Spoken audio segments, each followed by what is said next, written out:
Hello everyone, আমি Arunima tales of অরুণিমার আরেকটা নতুন এপিসোডে আপনাদের সবাইকে স্বাগত জানাই। আশা করি সবাই খুব ভালো আছেন, সুস্থ আছেন। ভিডিও শুরুটা দেখে বুঝতেই পারছেন এটা ফ্লাইটের ভিডিও। হ্যাঁ, ঠিকই ধরেছেন, আমরা কলকাতা থেকে কানাডায় ফেরত চলে এসেছি। আর এইটা হচ্ছে ফেরত আসার একদম আগের দিন আমরা চলে গেছিলাম দক্ষিণেশ্বরে, গেছিলাম। সেই পুজো দেওয়ার ভিডিও রয়েছে, আর রয়েছে তার সাথে আমাদের ফ্লাইট জার্নির ভিডিও। যেহেতু এবার আমি ডানলপ থেকে এয়ারপোর্ট যাব, সেই জন্য মা বাবাকে সাথে নিয়ে আদিরাকে নিয়ে চলে গেছিলাম দক্ষিণেশ্বরে পুজো দিতে।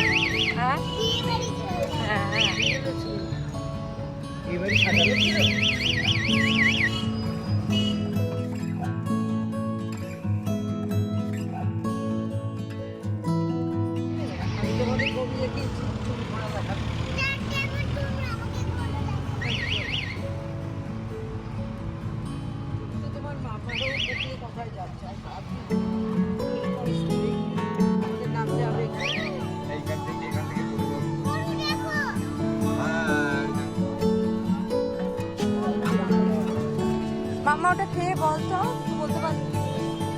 হ্যাঁ,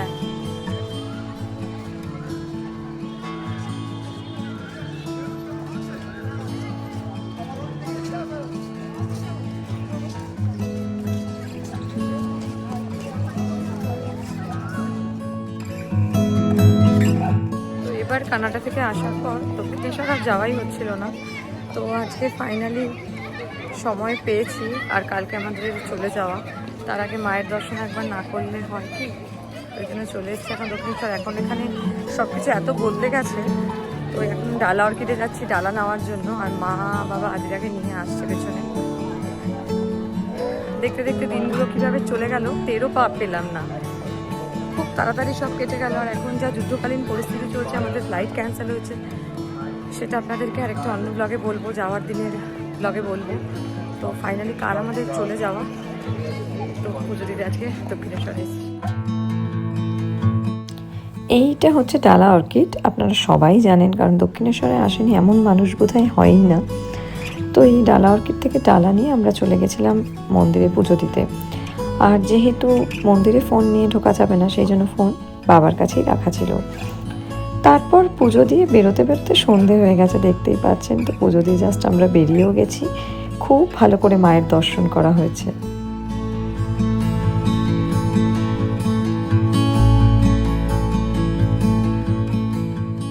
তো আমরা এই জাস্ট পুজো দিয়ে বেরোলাম বৃহস্পতিবার আজকে, কিন্তু এখানে ভালো ভিড় ছিল দোলের হোলির দিন পরের দিন যেহেতু। আর ভেতরে যেহেতু মন্দির চত্বরে ভেতরে ফোন নিয়ে যাওয়া বারণ, তাই জন্য ভেতরে তো আর ভিডিও করা হয়নি। তো মাকে ভালোভাবে দর্শন করে এখন আমরা বেরিয়েছি বলতে এখন আমরা যাব হচ্ছে কাঠিয়া বাবার আশ্রমে। তো ওখানে আমি কোনোদিন যাইনি, মায়েরা গেছে, তো এখন আদিরাকে নিয়ে ওখানে আমরা যাচ্ছি। হ্যাঁ, ও মা কালীকে দেখতে এসছে। মা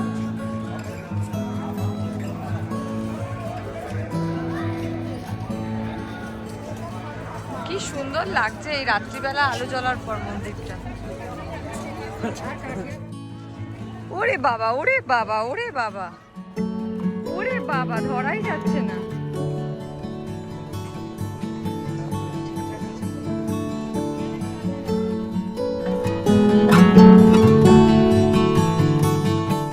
সন্ধে হয়ে যাওয়ার কারণে কাঠিয়া বাবার আশ্রমে আর যাওয়া হয়নি, সোজা চলে গেছিলাম ফুড প্লাজাতে। তো এবারে আদিরাকে একটু কচুরি খাওয়াবো বলে আমরা চলে গেছিলাম দক্ষিণেশ্বরে কচুরি। কেমন খাচ্ছিস কচুরি? ভালো। মেরে দিয়েছিস?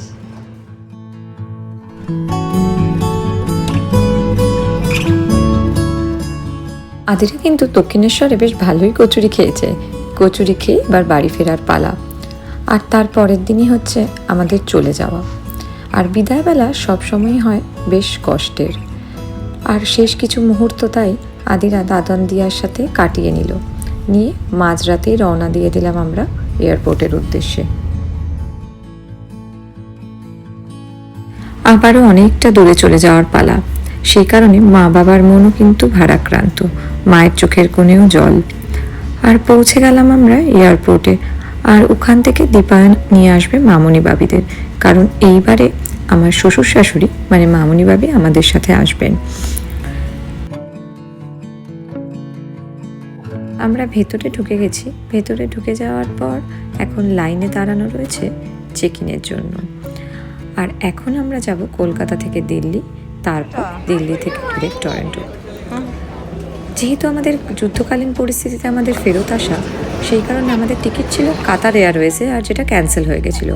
আর সেই জন্য কাতার এয়ারওয়েজ থেকেই আমাদের ফুল রিফান্ড করে দিয়ে ওরাই আমাদের রিস্কেডিউল করার একটা চান্স দিয়েছিল। তো আমরা সেটা করে নিয়েছিলাম অন্য ডেটে, আর ওরাই চেঞ্জ করে দিয়েছিল এয়ারলাইন্স এয়ার ইন্ডিয়াতে। এখন আমরা দিল্লি যাওয়ার পথে ব্রেকফাস্ট দিয়ে দিয়েছে, আদিরা সেই ব্রেকফাস্ট খাচ্ছে। তো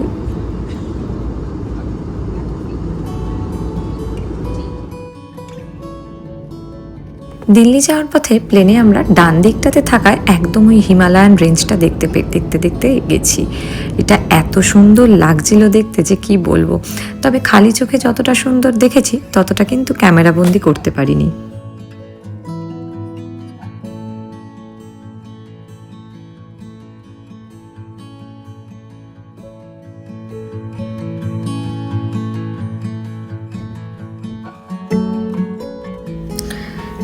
দিল্লিতে ফাইনালি নামার পর এখানে আমাদের প্রথমে লেওভার ছিল 3 ঘন্টা মতো, কিন্তু ফ্লাইট ডিলে হওয়ার কারণে আমাদেরকে দিল্লিতেই প্রায় ওয়েট করতে হয়েছে 5 ঘন্টারও বেশি সময়।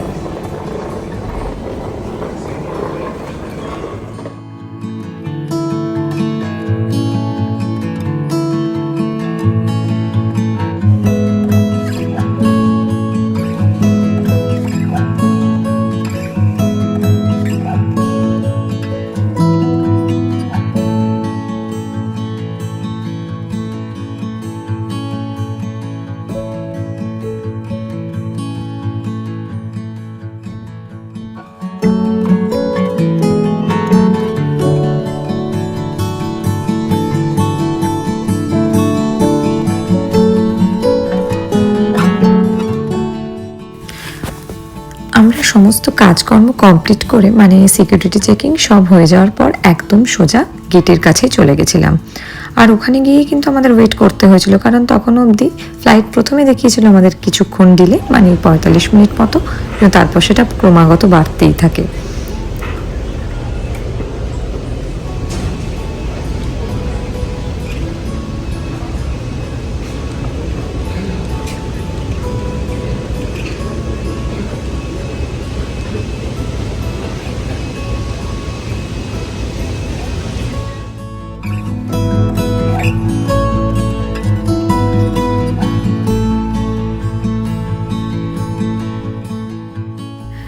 যারা ছোট বাচ্চার মা তারা জানেন এতক্ষণ একটা ছোট বাচ্চাকে নিয়ে এক জায়গায় বসে থাকা সম্ভব নয়।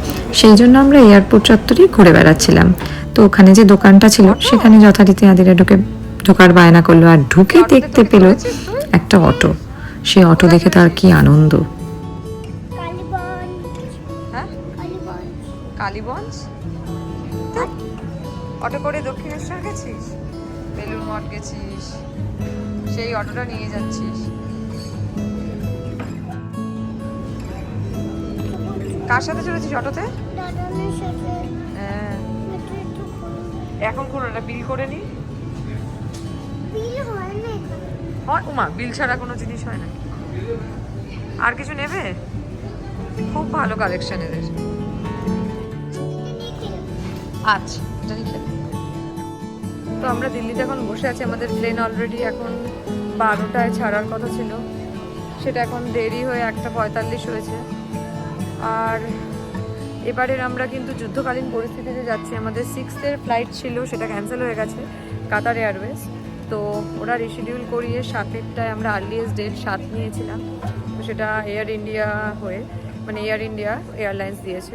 তো কলকাতা থেকে দিল্লি, দিল্লি থেকে এখন বসে আছি। দিল্লি থেকে টরন্টোর 20 ঘন্টার ফ্লাইট। মাঝখানে ওই ফুয়েলের জন্য ভিয়েনাতে একটু হল্ট রয়েছে। তো এখন হচ্ছে সেফলি পৌঁছে যাওয়া, এটাই চাওয়া, যত তাড়াতাড়ি আর কি সেফলি পৌঁছতে পারি।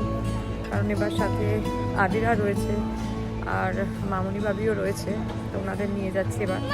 তো এখন চলো মা এসো। এসকালেটারে? আচ্ছা, তো ঘুম পেয়ে গেছে। ক্লান্ত, টায়ার্ড, ঘুম পেয়েছে?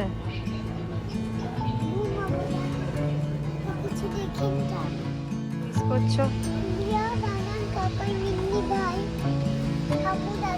ঠাম্মু দাদু ভাইকে তো মিস করছিস না? ওরা তো আছে। কাকে কাকে মিস করছিস?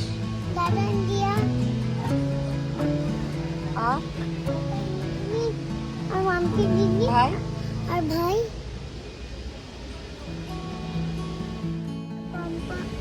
পম্পাকেও? আর দিয়া পম্পা আর দিদানটাকে?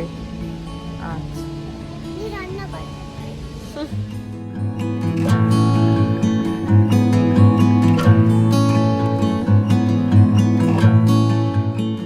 অবশেষে অনেকক্ষণ অপেক্ষা করার পর আমাদের ফ্লাইটে ওঠার পালা।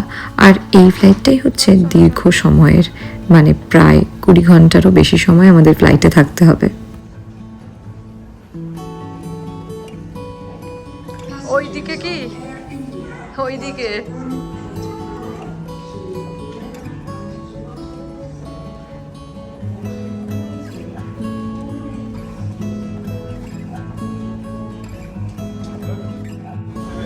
হ্যাঁ?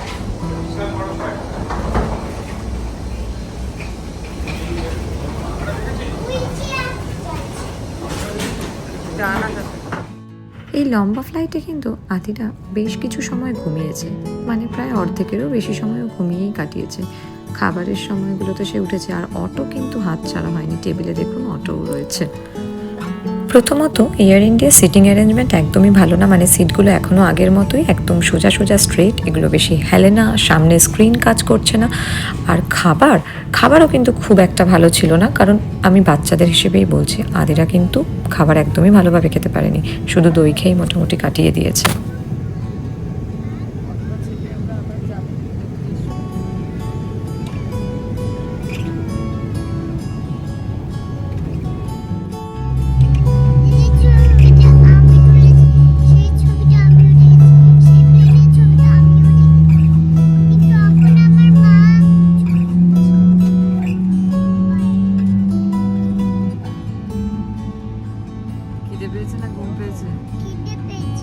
পাচ্ছে না তো? দুটোই পেয়েছে। ওয়েট কর, দিনটা ছাড়ুক তারপর। কিন্তু এখন আমি রিমোট দিয়ে বারবার লিঙ্ক টিপছি, আর সেটা আলো জ্বলছে। আর মজা পাচ্ছিস? হ্যাঁ, আর ওটা আবার বন্ধ হয়েছে, আবার আলো জ্বলছে, আবার বন্ধ হয়েছে, আবার করতে করতে আমরা পৌঁছে যাবো। হ্যাঁ, করতে করতেই আমরা পৌঁছে যাবো। টাটা। টাটা। এখনো আমাদের আরো 9 ঘন্টা 10 মিনিট। 9 ঘন্টা 10 প্রচুর কম। প্রচুর টাইম। হ্যাঁ, এই জাস্ট ফুয়েল ভরা হলে এখন আসবে। এখন জাস্ট আমার বিল বার্থডে হবে। মেন কথা হয়ে গেছে। নেক্সট ইয়ার আমার বিল বার্থডে হবে, কিন্তু এখন আমি কানাডা যাচ্ছি। এখন আমি প্লেনে অস্ট্রিয়াতে, Vienna, Vienna. Austrian capital Vienna. তো এই জাস্ট এখন ভিয়েনা আমি থেকে একটা প্লেন ব্লগ ছাড়ছে। ভিয়েনা থেকে ফুয়েল ভরে প্লেন আবার স্টার্ট দিয়ে দিল। এরপরও বেশ অনেকক্ষণের, মানে আরও হাফ রাস্তাই বাকি, কারণ টরন্টো পৌঁছতে এখনও 9 ঘন্টারও বেশি সময় বাকি রয়েছে। তো সেই সময়টাও মোটামুটি ওই স্ক্রিনের দিকে ম্যাপ দেখতে দেখতেই কেটে গেছে। আর আদিরার একটু টুকটাক কিছু খাওয়া আর ঘুম। এত লম্বা একটা জার্নি এতজন মানুষকে নিয়ে করে আমরাও ভীষণই এক্সস্টেড। আজকের ভিডিওটা এখানেই শেষ করছি, কারণ আমরা সেফলি টরন্টো পৌঁছে গেছি। আর কলকাতার ভিডিওগুলো এর পরে আস্তে আস্তে দেবো। আগে আমরা পৌঁছে যাওয়ার ভিডিওটাই আগে দিয়ে দিলাম, যে যুদ্ধকালীন পরিস্থিতিতে কিন্তু আমরা সেফলি পৌঁছে গেছি, যাতে যারা অনেকেই চিন্তা করছেন আত্মীয় পরিজন সবাই, তো কিন্তু আমরা ঠিকঠাকভাবে পৌঁছে গেছি। এই যে একদম ওপর থেকে টরন্টোর শহরটা।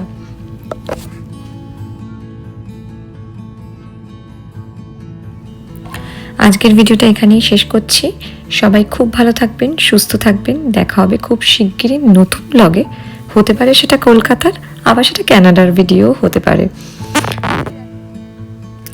আর এই ভিডিওটা যদি ভালো লেগে থাকে তাহলে কিন্তু অবশ্যই লাইক, কমেন্ট আর সাবস্ক্রাইব করে দেবেন। টাটা।